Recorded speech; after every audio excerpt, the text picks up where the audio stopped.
mabuti ka sa school. Yung talent na yan, alam ko meron ka. Marunong kang sumayaw, marunong kang kumanta, pero mahalaga pa rin yung pag-aaral. Pero ngayon, sad to know, 2 years na siyang nag-stop. Sabi ko, pagkatapos nito, uwi ka na ng Bohol.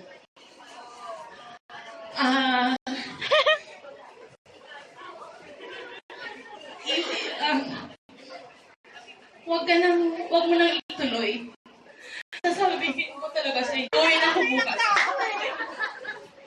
Yung talento ninyo, ipakita, tapos gawin mo lang yung blacklist. Nanginig na talaga ako. Grabe talaga yung part sa...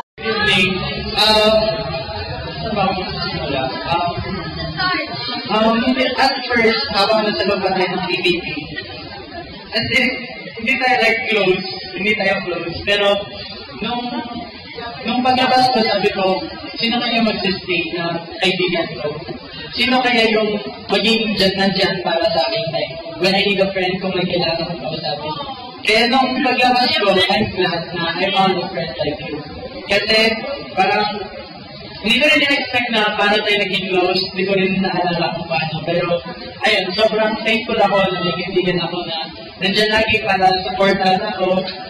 And ganoon rin ako sa iyo, I will always support you and I will always be here for you. Kasi, so, ayun, stay who you are. And huwag mong kalimutan, maraming tawag na mga sa'yo. Alam na natin lahat na si Viber ay sobrang talented. And malayo ang maranasan mo. Just stay who you are and don't forget the people that you reach at the top. Happy birthday, Viber! Okay, ladies and gentlemen, Juan Sonny says... Ang ganda naman. Alam niyo ba bakit yung Freshies?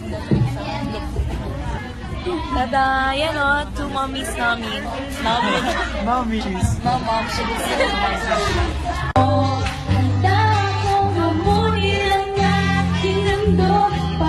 Okay lang yun. Thank you so much for the growth. Mahalaga pag-goodness. Say, we can find no, I ain't. Otherwise, cause I didn't want anyone thinking I still care what nobody. And alam ko na, lagi ako nandito for you. Susuportahan kita all the way. Kahit anong nangyari.